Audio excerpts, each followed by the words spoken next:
ನೋಡಿ ಫ್ರೆಂಡ್ಸ್, ನಾನು ಇವತ್ತೊಂದು ಸಿಂಪಲ್ ಆಗಿರೋ ಪೆನ್ ಪೌಚ್ನ ಮನೆಯಲ್ಲೇ ಹೇಗೆ ಸ್ಟಿಚ್ ಮಾಡ್ಬೋದು ಅನ್ನೋದನ್ನು ತೋರಿಸ್ತಾ ಇದ್ದೀನಿ. ಕಾಟನ್ ಬಟ್ಟೆ ತೊಗೊಂಡಿದ್ದೀನಿ ಮತ್ತು ಕಾಟನ್ ಲೈನಿಂಗ್ ಪೀಸ್ನೇ ತೊಗೊಂಡಿದ್ದೀನಿ ಫ್ರೆಂಡ್ಸ್. ನಾನು ನೋಡಿ ಫ್ರೆಂಡ್ಸ್, ಕಾಟನ್ ಬಟ್ಟೆನ ಲೈನಿಂಗ್ನ ಎರಡೂ ಇಟ್ಕೊಂಡು 4 ಸೈಡು ಸ್ಟಿಚ್ ಹಾಕಬೇಕು. ಮತ್ತು ಜಿಪ್ಪು ಮತ್ತು ರನ್ನರ್ ತೊಗೊಂಡಿದ್ದೀವಿ. ಈ ಬಟ್ಟೆ ಅಳತೆ ಉದ್ದ 7 ಇಂಚಿದೆ ಮತ್ತು ಅಗಲ 8 ಇಂಚಿದೆ.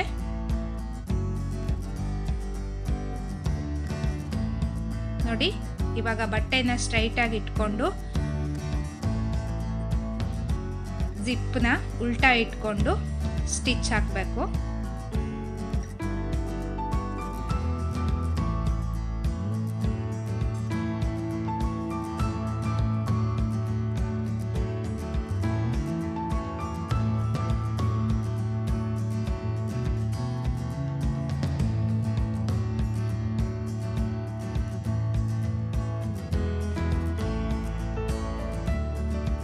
ಇವಾಗ ಎಕ್ಸ್ಟ್ರಾ ಇರೋ ಜಿಪ್ನ ಕಟ್ ಮಾಡ್ಕೋಬೇಕು. ಮತ್ತು ಜಿಪ್ನ ಇವಾಗ ಸ್ಟ್ರೈಟ್ ಇಟ್ಕೊಂಡು, ಅಂದರೆ ಕರೆಕ್ಟಾಗಿ ಗ್ರಿಪ್ ಬರಲಿ ಅನ್ನೋ ಕಾರಣಕ್ಕೆ ಮೇಲ್ಗಡೆಯಿಂದನೂ ಒಂದು ಸ್ಟಿಚ್ ಹಾಕಬೇಕು.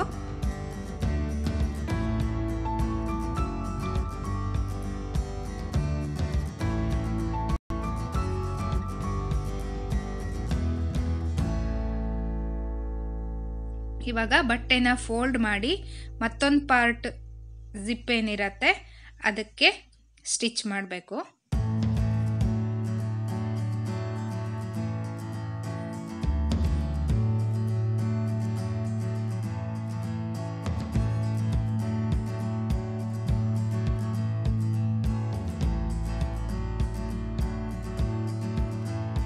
ನೋಡಿ, ಇವಾಗ ರನ್ನರ್ನ ತೆಗೆದಿಟ್ಕೋಬೇಕು ಮತ್ತು ಜಿಪ್ನ ಓಪನ್ ಮಾಡ್ಕೋಬೇಕು.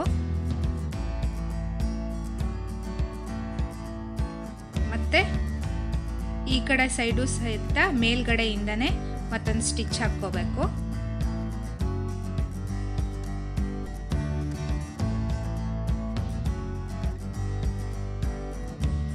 ಇವಾಗ ರನ್ನರ್ನ ಅಟ್ಯಾಚ್ ಮಾಡಬೇಕು.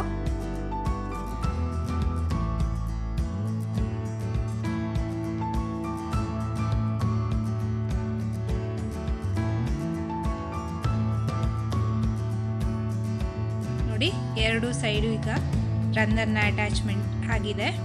ಇವಾಗ ಪೌಚ್ನ ಉಲ್ಟಾ ಮಾಡ್ಕೋಬೇಕು.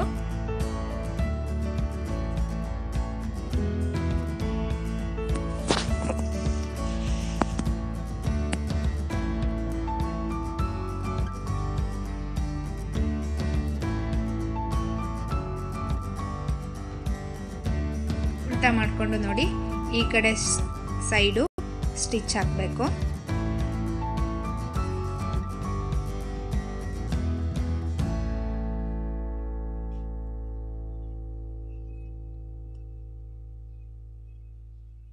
ಮತ್ತೆ ಈ ಕಡೆ ಸೈಡು ಸಹ ಸ್ಟಿಚ್ ಹಾಕಬೇಕು.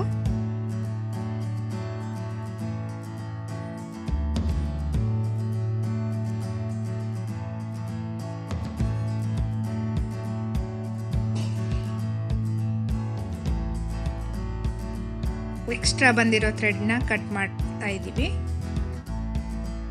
ನೋಡಿ, ಇವಾಗ ರನ್ನರ್ನ ಓಪನ್ ಮಾಡಿ ಪೌಚ್ನ ಮೇಲ್ಭಾಗಕ್ಕೆ ಕರೆಕ್ಟಾಗಿ ಮಾಡಬೇಕು. ಕರೆಕ್ಟಾಗಿ ಶೇಪ್ ಕೊಡಬೇಕು ಫ್ರೆಂಡ್ಸ್, ಸೈಡೆಲ್ಲ. ನೋಡಿ, ಇವಾಗ ಜಿಪ್ನ ಕ್ಲೋಸ್ ಮಾಡಿದರೆ ಸುಂದರವಾದ ಪೌಚು ರೆಡಿಯಾಗಿದೆ. ಇದರಲ್ಲಿ ಪೆನ್ನು ಪೆನ್ಸಿಲ್ಲು ಹಾಕಲ್ಲ. ಮಕ್ಕಳಿಗೆ ನೀವು ಸುಂದರವಾದ ಪೌಚ್ನ ಮನೆಯಲ್ಲೇ ಈ ರೀತಿ ಮಾಡ್ಕೊಳ್ಬೋದು ಫ್ರೆಂಡ್ಸ್. ನೋಡಿ, ನಾನಿಲ್ಲಿ ದಾರದ ಉಂಡೆ ಮತ್ತು ಕಟರು ಎಲ್ಲ ಹಾಕಿ ತೋರಿಸಿದ್ದೀನಿ. ನೋಡಿದ್ರಲ್ವಾ ಸುಂದರ ಪೌಚ್ನ ಮನೆಯಲ್ಲೇ ಹೇಗೆ ಸ್ಟಿಚ್ ಮಾಡೋದು ಅಂತ. ನೀವು ಇದೇ ರೀತಿ ಪೌಚ್ನ ಸ್ಟಿಚ್ ಮಾಡಿ ನಿಮ್ಮ ಮಕ್ಕಳಿಗೂ ಖುಷಿ ಆಗುತ್ತೆ.